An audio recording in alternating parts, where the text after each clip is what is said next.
దేవుని నామానికి మహిమ కలుగును గాక. దేవాతి దేవుడు మరి వాక్యంతో దేవుడు మనతో మాట్లాడుచుండగా మనం కొన్ని మాటలు మనం కీర్తనలు 101 కీర్తన చూడండి. ఇక్కడ దేవాతి దేవుడు అద్భుతమైన మాట మాట్లాడుతూ ఉన్నాడు.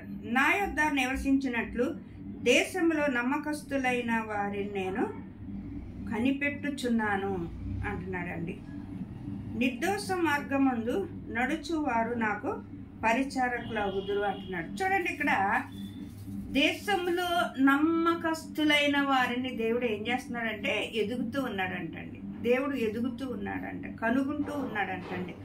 దేవుడికి నమ్మకస్తులుగా ఎవరైతే ఉంటారో వాళ్ళు దేవుడిని అడగక్కర్లేదండి. నాకు అది కావాలి, ఇది కావాలి అని అడగక్కర్లేదండి. దేవుడే నమ్మకస్తులైన వారికి మెండైన దీవెనలు, మెండైన ఆశీర్వాదములు కుమ్మరించేవాడై ఉన్నాడండి.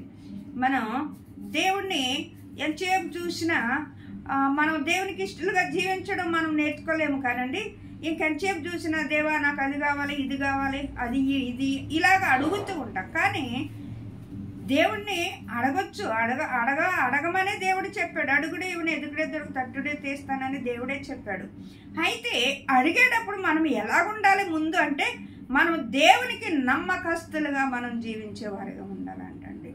దేవుడు ఇక్కడ చెప్తూ ఉన్నాడు కదా, నా యొద్ద నివసించినట్లు దేశంలో నమ్మకస్తులైన వారిని నేను కనిపెట్టుచున్నాను. నిర్దోష మార్గమందు నడుచువారు నాకు పరిచర్య, ఆయనకి పరిచర్య చేయాలంటే, ఆయన ఎదుట నువ్వు ప్రార్థించాలంటే, ఆయన ఎదుట నువ్వు మొరపెట్టాలంటే నువ్వు ఎలా ఉండాలంటే నమ్మకస్తులుగా ఉండటం నేర్చుకోవాలండి. ఎప్పుడైతే నువ్వు దేవునికి నమ్మకంగా ఉంటావు. చూడండి, యోషోబు ఉన్నాడండి. యోషోబు మరి అన్నలు అమ్మేశారు, మరి ఎంతగానో అన్నలు నానా హింసలు పెట్టారు, గోతులు పడేశారు, పరోకు అమ్మేశారు.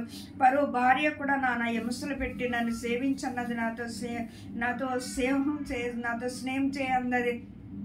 అయినప్పటికైనా దేవుడికి మరి నిర్దోషగా ఉండాలని, దేవుడు ఎదుట పాపము చేయకూడదు, దేవుని ఎదుట నమ్మకస్తుడిగా ఉండాలని ఎంతగానో యోషోబు ఏం చేశాడంటే పాపానికి దూరంగా పారిపోయాడు. కానీ యోషోబు దేవుడి ఎదుట ఎప్పుడైతే నమ్మకస్తంగా ఉండటం మొదలు పెట్టాడో యోషోబుని దేవుడు అంచెలంచెలుగా దీవించడం మొదలు పెట్టాడండి. అంచెలంచెలుగా దేవునికి నమ్మకంగా ఉన్నాడో మరి ఐగుప్తు దేశం అంతటి మీద దేవుడు అధికారిగా నియమించాడండి. ఎంత అద్భుతమైన మాట! ఎప్పుడైతే మనము దేవునికి నమ్మకస్తులుగా ఉండటం నేర్చుకుంటామో దేవుడు మనల్ని స్వతంత్రులుగా చేస్తాడంటండి. మనము ఆయన ఇంటిలో నమ్మకంగా ఉండాలి. ఆయన సన్నిధిలో మనము గోజాడుతూ ఉన్నప్పుడు మన ఇష్టానుసారంగా యశదారుల వల్లే మనం అడగకూడదు కానండి.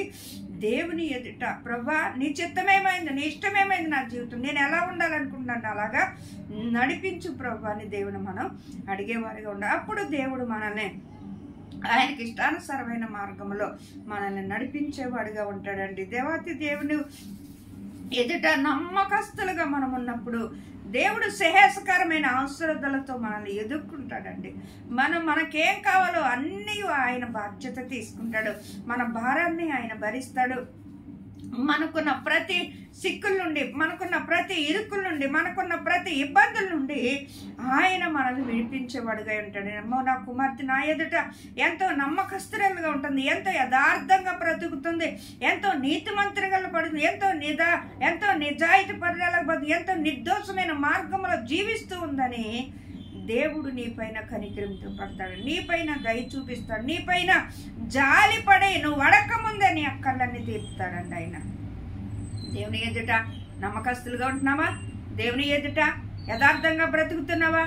లేతే మనం క్రైస్తవులుగా మనం అని బయటకి పిలువబడుతున్నాం కదండి, దేవునికి నమ్మకస్తులుగా ఉండలేకపోతున్నాం.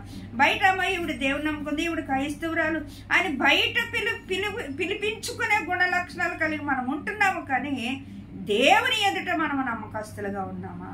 నువ్వు బయట ఎలా కనపడిన వేస్తారుగా మనుషులేమి నేనేం చేయలేరండి. దేవునికి నువ్వు యథార్థంగా కనపడిన ఎడల, దేవునికి నిందారహితుడిగా నువ్వు ఉన్న ఎడల దేవుడు నిన్ను ఆశీర్వదించడం మొదలు పెడతాడు, దీవించడం మొదలు పెడతాడు. మనుషుల నిమిత్తం, మనుషుల ఎదుట నా నిమిత్తంగా మరి నేను దాసి ఉంచిన మేలు ఎంతో గొప్పదంటున్నాడండి. మనం మనుషులకి మరి దేవుని ప్రేమను, దేవుని యథార్థతను మనం కనపరిచేవారుగా ఉన్నప్పుడు మనం సాక్షులుగా దేవుడు మనల్ని నిలబెడతాడండి. ఎలా ఉంటున్నాం, ఎలా జీవిస్తున్నాం? వారం వస్తే మరి బైబిల్కి వెళ్ళిపోతూ ఉన్నాం, వచ్చేస్తూ ఉన్నాం, అంతే.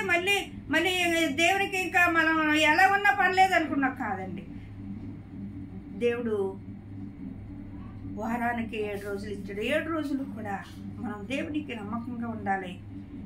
విశ్రాంతి రోజున దేవుని దగ్గరికి వెళ్ళి ఆయనకు మొరపెట్టుకుని, అయ్యా ఇది ఈ వారమంతా నన్ను కాసి కాపాడావు ప్రభా, అయ్యా ఈ వారమంతా నన్ను ఎంతగానో దీవించావు, ఆశీర్వదించావు ప్రభా, నీ మందిరంలోనికి వచ్చే గొప్ప భాగ్యాన్ని నాకు ఇచ్చావు నాయనని మనం దేవుని ఎదుట, దేవుని మందిరంలో మన హృదయాన్ని కుమ్మరించి మనం నమ్మకస్తులుగా ఉన్నట్లయితే దేవుడిని ప్రతి కోరికను ఆయన తీర్చేవాడై ఉన్నాడు.